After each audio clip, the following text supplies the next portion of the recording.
Hey there, it's Matt, and you're watching GenderqueerChat, and it's Tuesday. And this week's topic comes from Sydney, and it is how did you come to identify as genderqueer? So pretty interesting topic. I find this one difficult to answer, and the reason for that is if you had have asked me this same question sometime last year or the year before, well, last year, I would have probably given you a different answer each day. And the reason for that is it was actually a process for me to identify as genderqueer. So I guess I first encountered the term was back probably about this time 2 years ago. I'd always obviously had a pretty strong sense of my own gender and was very aware that my gender, the way I experienced and felt gender and the way I saw myself was not exactly too much like the way that other people around me and the way society would normally view somebody to express their, not express, but to understand their own gender. So I was very much aware that I was a little bit unique in that sense from the people that around me.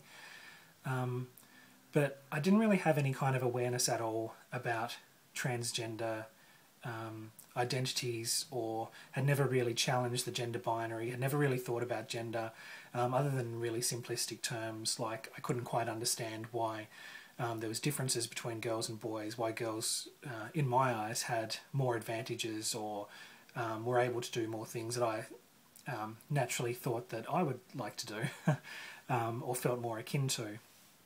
And I guess I felt some discomfort as to why those sort of opportunities were blocked off for me. It was about 2 years ago that I first came across first came to understand the term transgender. I was actually at work, and I used to work for the Passport Information Service in Australia, and we'd occasionally get calls from transgender people inquiring on how they change their gender marker on their passport. And it hadn't really clicked before. I'd gone through all the training and we'd heard about transgender stuff and sort of the process that it would take for somebody to do that, involving going overseas for surgery.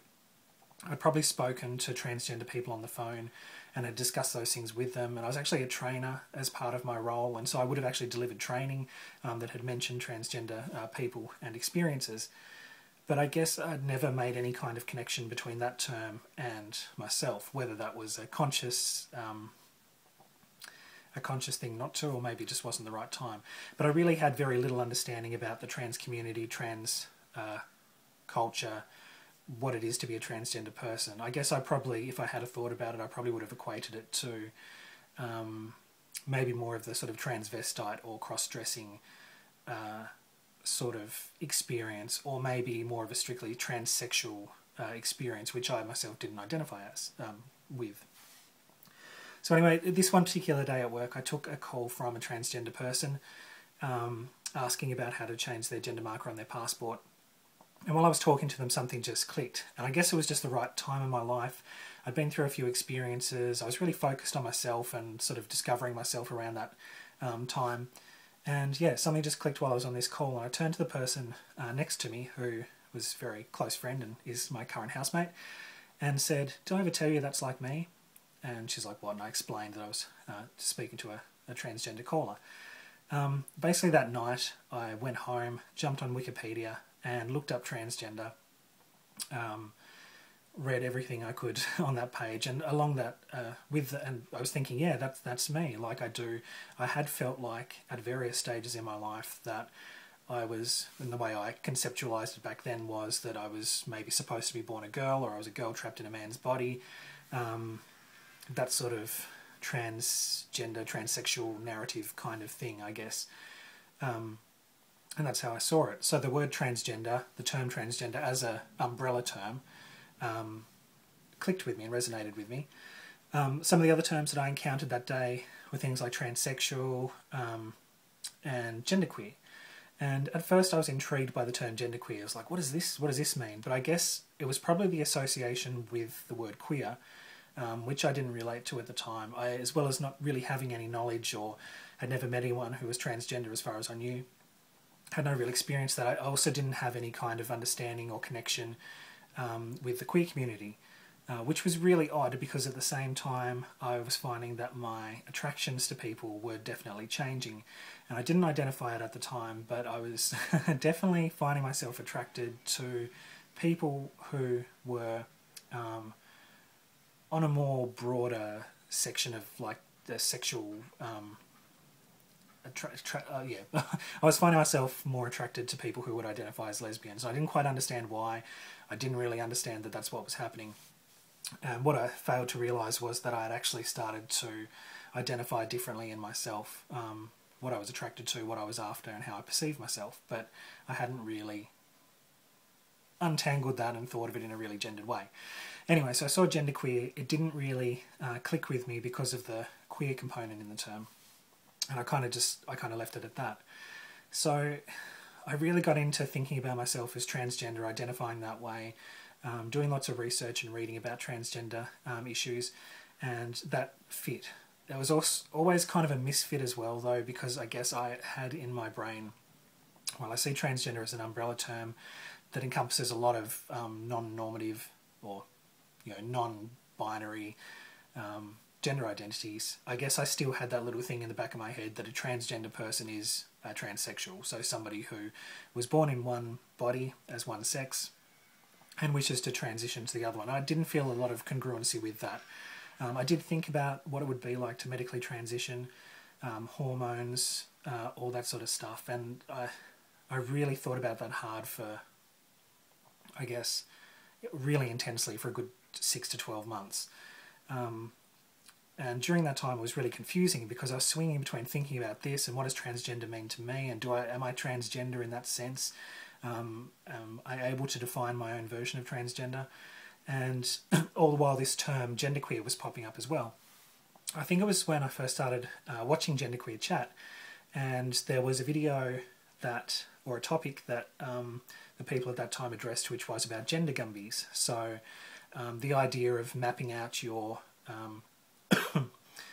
your internal gender, so your awareness of yourself, your perception of yourself, the perception of others, your sexual attraction, on a scale between man and woman. I guess when I saw that and saw people plotting out where they fit on a scale between male and female, masculine and feminine, it really struck me that gender was not a binary, that there was a spectrum, that it was possible to fit somewhere on that spectrum that wasn't necessarily male or female.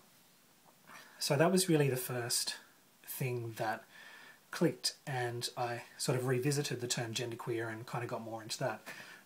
It still took another 6 or so months of really trying to reconcile that. So I was identifying as transgender, struggling with that term in the sense that, to me, even though I understood it as an umbrella term to mean a lot of different things, there was still that little part in my brain that was thinking transsexual or like sort of a traditional transgender narrative. And then I had this genderqueer thing over here that I was growing more and more attracted to or in line with. It started to gel more.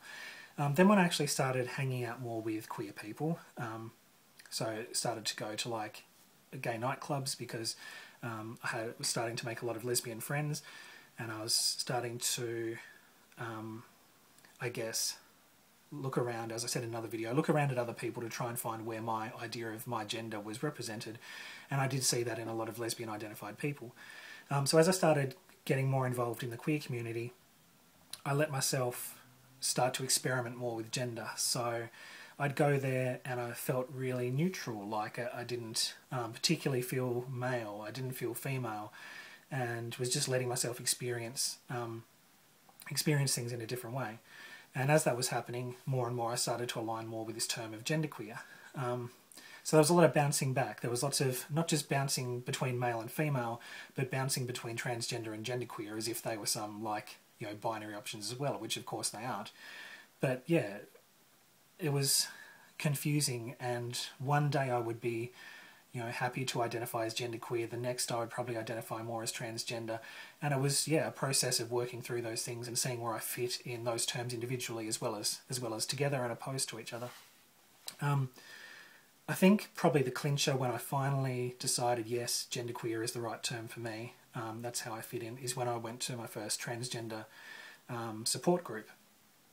So when I went there, the majority of the people in the group were people who you could say, and I don't want to generalise or stereotype or make assumptions, but in my perspective, most of the people there were people who were going down a more traditional transgender or transsexual kind of path. So most of them were hormonally transitioning.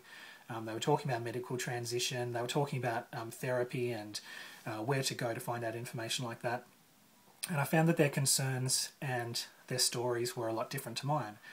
And I felt like a heap of pressure being there because I was going to this transgender group. I identified as transgender and felt like I was entitled to go there and be a part of that. And I was going there to meet people and explore my own identity and sort of find a bit of camaraderie with other people going through the same thing. But I found that the people that were there weren't necessarily going through the same thing as me. My story was very different. Of course, all their stories were very different, but to me, I guess, it really stuck out. I felt a lot of pressure to try and explain my experience in a more traditionally transgendered way. As I walked out of the meeting, though, it really just clicked, and I was like, genderqueer, that's what I am. That's that's how I identify. And the funny thing was, through all this back and forthing between male and female, thinking about transgender, thinking about genderqueer, feeling a little bit unsettled and working all this stuff out about myself, once I identified as genderqueer and thought, yes, this is me, this fits, I kind of felt like the person that I was before I started questioning it. So I felt more in line with that. So I guess that's a testament to finding a term that fits you rather than trying to fit yourself into a term. Yeah, so that's how I came about the term genderqueer and how I became to identify that way. As a side note, I continued going on to the trans meetings, and the first few meetings were kind of difficult. I was getting quite disheartened because they were talking about certain experiences and I felt that pressure to try and fit in, I guess. And then it just kind of came up about sort of more non-binary stuff and about genderqueer, and a few people asked me where I fit, and we talked about gender spectrums and being somewhere in the middle in regards to having this view of yourself and transitioning between one and the other.